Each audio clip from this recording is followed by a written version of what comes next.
Good afternoon.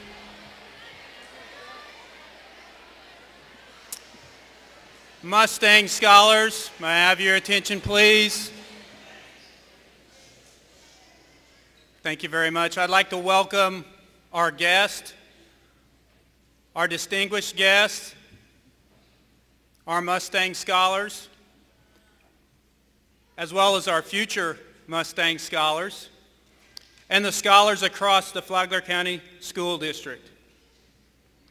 At this time, we will need all cell phones and electronic devices turned off. Please make sure all your cell phones, iPads, any electronic devices that are on, please turn those devices off. You can take pictures.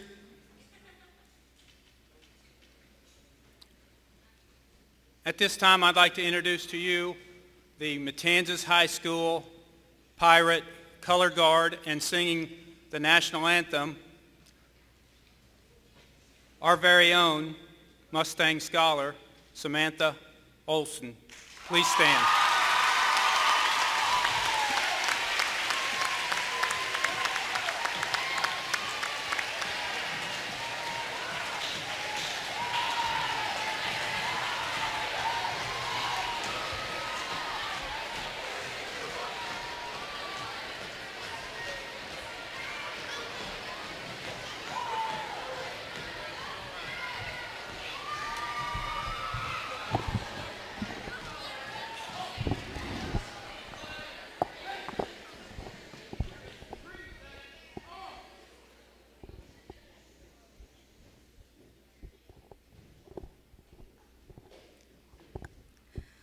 Oh, say, can you see by the dawn's early light what so proudly we'd hailed at the twilight's last gleaming, whose broad stripes and bright stars through the perilous fight o'er the ramparts we watched were so gallantly streaming, and the rocket's red glare, the bombs bursting in air, gave proof through the night that our flag was still there. Oh, say does that star-spangled banner yet wave o'er the land of the free and the home of the brave?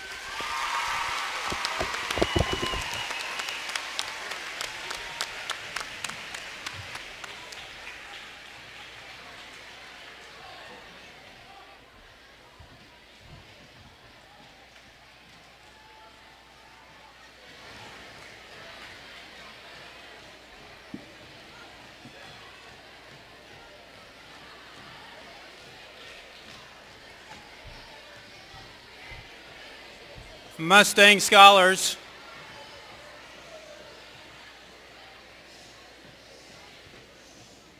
I want to thank you for modeling the Big Three to our guests. Let's give a warm welcome to our dynamic leader of our Flagler County School District, our superintendent, Miss Janet Valentine.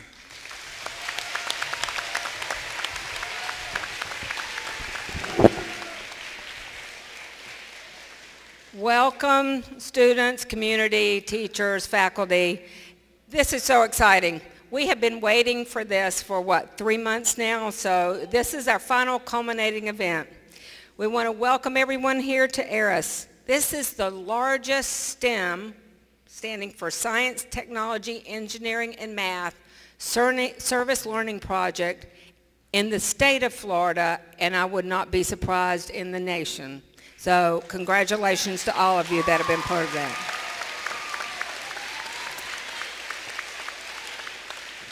And I've just got to recognize the people, some of the people who have made this happen. First of all, I want to recognize Jose Nunez, our STEM and Service Learning Coordinator for the district.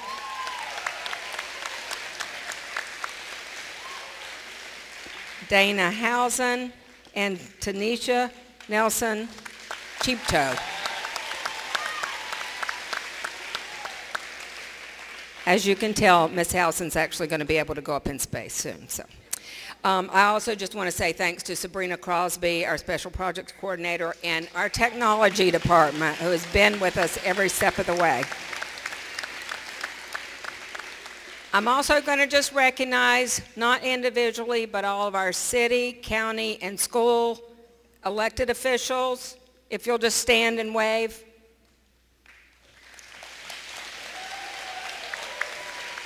We appreciate all of your support in this. And obviously the Palm Coast Amateur Radio Club, we, number one, wouldn't even have had the idea of this, but certainly would not have been able to make this happen. So we certainly appreciate them. And I am just going to ask their leader if he would accept our certificate of appreciation. This is presented to Flagler Palm Coast Amateur Radio Club for ARIS 2012 from the school district.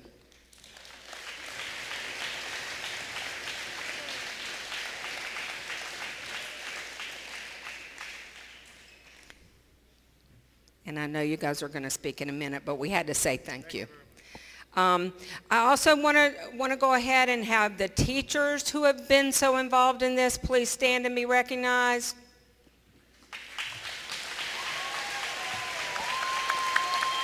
They put a lot of time and effort into this.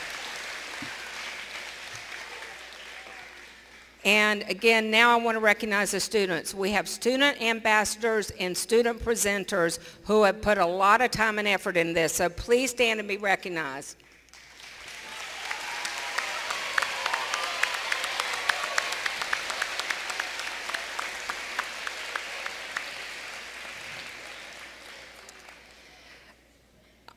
Also, on the back of your program, you're going to see the many contributors that we have had from the community. We appreciate that, but we're going to say a special thanks to Woody's, as always, for the food that they continuously donate to us, to Publix, and to Palm Coast Data.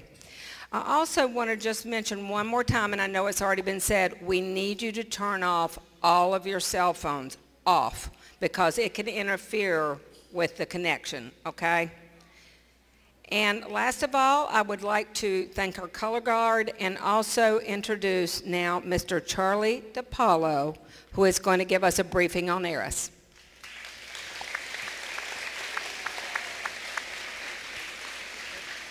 Thank you very much. You can put it back in there.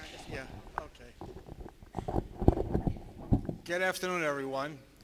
Thank you very much for the recognition for the radio club. I want to give everybody an overview as to what will be happening today. It'll happen fast, as you know, because the satellite moves pretty quickly up there. What we have here to our left are two radio stations, and that's done for a reason. NASA expects us to have redundancy. Also, it's powered from house current, but has battery backup. If the lights want to go out, the system will run. And we have here, the gentleman with the hat will become the control operator. When we're online, he runs the show right from that seat. And he will work with the students who will be asking the questions. This system gets fed outside to an antenna system that's all computer generated and run. The people out there just monitor, they touch nothing. The computer will do all the work. It'll lock into the satellite, which, by the way, and I'll give you a reference, will come out of the sky about in that direction, will travel across and go back over my right shoulder. For some of the technical people, the satellite will be at about 26 degrees, so it'll be a flat line all the way across. And we hope to make contact with the space satellite. Right before we start, there'll be quiet time. Again, cell phones any of the devices, make sure they're turned off. I want you to enjoy the moment, and please have a good time. Thank you very much.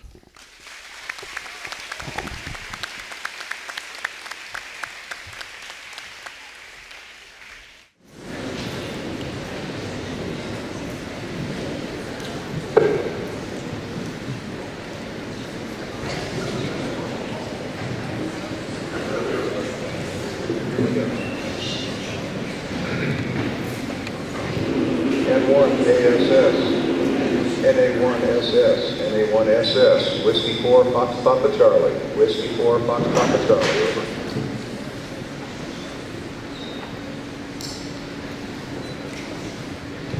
NA1SS, NA1SS, this is Whiskey 4, Fox Papa Charlie. Whiskey 4, Fox Papa Charlie, over. Papa Charlie, this is NA1SS. I've got you weak, but I can hear you, over. NA1SS, Whiskey 4, Fox Papa Charlie. Good afternoon, Commander Williams. This is Whiskey 4, Fox Papa Charlie. My name is Ridge. Are you ready for questions? Over. Hi, Rich. Yes, we are ready here on the International Space Station for questions. Go ahead. Over. Thank you. I'll put the first student on the air.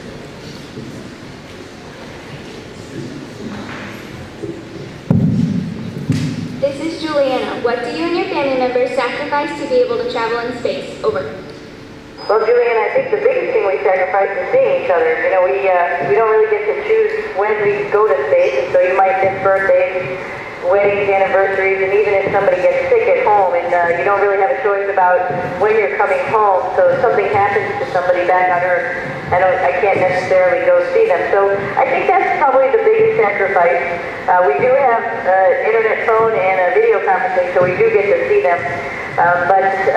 We know we won't be up here for long, so we are all enjoying the time that I'm up here, and I'm relaying some of my stories to them, so that's making it better. Over. This is Morgan. What are your fitness routines in space? Over. Hey, Morgan. Great question. You know, we do have bone density loss and muscle loss up here, and so we do have to work out to prevent that, as well as our hearts potentially get smaller. So we have a treadmill, a bicycle, and a resisted exercise device that uses vacuum for weight. And we work out probably about 2 hours a day to make sure that we get all the resistive and cardiovascular workouts to equal what we get on Earth just walking around. Over. This is Carolyn. Can hurricanes be seen from the ISS, and can the view be used to track the hurricane? Absolutely, but sometimes they're just so big. You know, we fly over them, but they are big. Like, for example, the one in the Gulf a couple of years ago took up the whole Gulf of Mexico. Also, Sandy, we were able to see that, but it depended on our orbital track. A little bit hard for us to take measurements about it from up here, though. Over. This is Michael. How does sunspot activity affect any of the technology on the International Space Station? Over. Yeah, I think we're still trying to figure that out. It definitely does interrupt stuff. You know, we have electronics, laptops up here, so they're very vulnerable to that type of stuff. You know, as well as it just causes radiation. There's no atmosphere to protect us, so we have to be protected on the space station. And we're still learning about how much protection we have from the structure of the space station. Over. This is Brenlin. Is the sun any brighter in space than on Earth? Over. That's another great question, because it's not necessarily brighter, but it is stronger. And, most of the windows we have a protective covering like nice sunglasses, but some of them don't. You could actually get a sunburn if you're not careful around those windows, and you could hurt your eyes. So it's the atmosphere which we're missing up here that makes the sun's rays a little dangerous. Over. Yours always held in the sky. How is the space station protected? Over.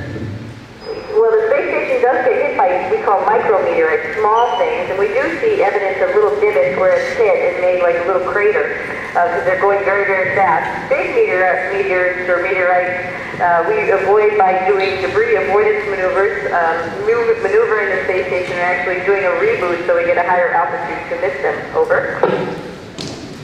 This is Andrew. Do you have any downtime on the ISS? And if so, what do you do for fun? We do. We try to take a little time at each night, and then we do sort of have a weekend. Saturday, just like at home, we have to clean the place, so we have a little house cleaning, but then we try to make sure we have Sunday off. Sometimes we get streaming TV when the antennas are right, so we've been watching a little bit of football. We also have internet. It's not very fast, and we do have email too. And then, of course, the most fun is looking out the window. Over. This is Caitlin. How does gravity affect your body when you return from space? Over. Well, I'll see that in a couple days. I get home on Monday, and we'll see. Last time I came home, I was a little bit dizzy because it messes with your balance from your inner ear because gravity plays a part in that, and also it's a little bit, you lose a little bit of muscle strength, so it takes a little while to do the physical fitness to get back into shape again. Over. This is Alex. Do you feel like the queen of the world when you look at Earth? Over. Interesting question. I'm not necessarily the king. I feel like our planet is very beautiful and very peaceful. You know, you see mountains and rivers and oceans and beautiful coral reefs, and you just see how pretty it is. And I think I feel more lucky to be living on probably the prettiest planet in the universe. Over. This is Catherine. What experiments are currently being done aboard the ISS? Over. Wow, a lot of them. It's just too hard to answer everything, but everything from experiments on ourselves to find out what happens to human bodies when they live in space for a long time, because we're going to have to figure that out if we're going to send people back to the moon or on to Mars. All sorts of experiments on materials so we can build smarter spacecraft. Also engineering project experiments, like how we actually turn urine back into drinking water, which is helping some places on Earth that have, like in disaster areas, that need to get clean drinking water. So there's a myriad of experiments from biological engineering, medical, materials, so all sorts of experiments. Over. This is Chaz. Is being in space really like all the training tests you take, such as the one where you sit in the chair and spin it 360 degrees? Over. I would say yes and no. It's sort of like that because it's so different and it's not what you're used to, so your body has to get used to being subjected to some strange things. And so that's why I think we sort of do that stuff to just change your neurovestibular system, to change the way potentially your heart reacts to stuff with lower pressure, and so we sort of just train our bodies to get used to react, and part of that is just being really healthy, and that allows your body to adjust to these types of things. So it does have applicability, but maybe not exactly. Over. This is Ben. Have you ever seen a UFO? Over. Oh, I can't tell you if I have. No, I'm joking. I've never seen a UFO here. I hope that there is something else out there at some point in time. We just have to explore a little farther than low Earth orbit, and maybe we'll find something someday. Over. This is Hunter. Do you grow plants for food on the ISS? Over. Do grow plants, but not for food. That's the next step. We need to be doing that so that we can have a sustainable spacecraft where we don't have to get replenished from the ground. So one day we will do that. We have grown beans and strawberries, and we need to do it a little bit more thoroughly. Over. This is Benjamin. How would we eliminate the need to return to Earth for food while traveling in space? Over. Exactly the similar question to Hunter's. You know, we need to figure out how to productively grow things up here, and also maybe make stuff that's a little bit more high in protein, maybe not have so much bulk, so the logistics aren't there. So somehow we need to figure out either growing stuff up here or having some food that is a little bit easier to carry and manage. Over. This is Thomas. Are there any animals with you in space? Over. Actually, we have had animals up here. We have had mice, of course. We've had spiders, a couple of them just returned to Earth on a SpaceX Dragon vehicle. And right now we have fish up here. So, and we have an aquarium, so we're taking care of the fish. So it is pretty busy. We don't really have a lot of mammals, but the ones I told you are the ones we have right now. Over. This is Zoe replacing Mason. How do you brush your teeth in space? Over. Well, luckily, toothpaste sticks to the toothbrush, so you brush your teeth pretty much like you do at home, but we don't have a sink, and so you really can't spit your toothpaste back into the sink, and so you either spit it out on a paper towel or you swallow it. You know, it's not necessarily that healthy to always swallow toothpaste, but it's only about 6 months of my life, so I think I'll be okay. And it doubles as mouthwash. Over. How long did you train and prepare for your trip to the ISS? Over. So it probably took about 2.5 years for all the training, and generally it is just about skills training. How do you work on a machinery? Sort of like how you work on a car, or how you might work on an airplane, or how you might work on the plumbing in your house, or how you would do electrical stuff, or how you would know how to do a computer, work on computers. This is all stuff that we do up here. But then there's training for spacewalks and using the robotic arm, which takes additional time, as well as language training, because we train with our international partners, and we all learn Russian. Over. This is Dallas. How do you wash your clothes in space? Over. You know, we don't wash our clothes, and luckily we don't get that dirty. We usually get dirty when we work out because we sweat. But there's no dirt up here like there is on the ground, so your shoes are never dirty, and your clothes don't get that dirty. So we wear clothes for about a week, and then they turn into workout clothes, and then they get thrown away. So we have a cycle of clothes wearing up here. Over. This is Keely. How do you feel knowing you're a brave hero to thousands of people around the world? Over. Well, I guess I didn't know that, so thanks if that's really true. And then I think it's pretty humbling. I also feel like I'm just a normal guy, a normal person, and anybody out there can do the things that I'm doing if they just put their mind to it and want to study science and math and like the adventure. And this is what this is all about. Over.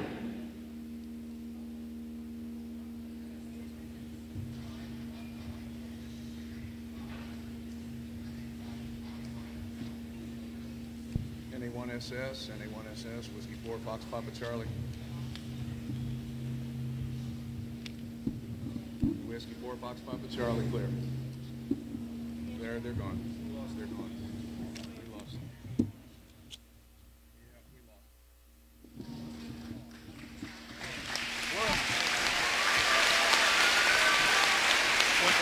Okay, we are going to let the students come up that didn't get to ask their question, ask the question anyway. So come on up, Brendan. And we're just going to do it like we had practiced.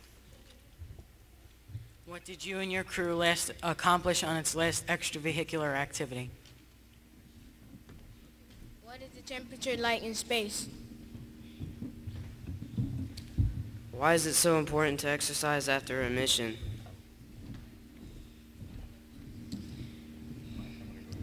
Who has the discoveries to who has the rights to discoveries on the ISS? Do you just eat freeze-dried food, and are you able to bring any of your favorite snacks from Earth? Do you guys want to say something? Okay. That's it. That's amazing. Good.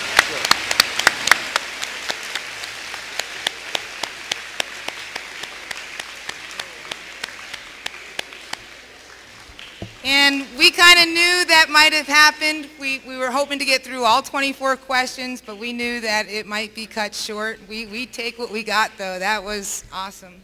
Mr. Orndorff? Just a reminder, 5th period teachers, if you have surveys, you're going to take your students back on Mr. Orndorff's announcement. All students need to complete the survey, and those 5th period teachers need to turn them in before leaving today. Thanks. If you'll remain seated, have a seat. Great job, scholars. What a great event, what a great experience. Guests, if you will give us the opportunity to dismiss our Mustang scholars back to class so they can catch transportation. We are going to dismiss the east side here first. Far section on the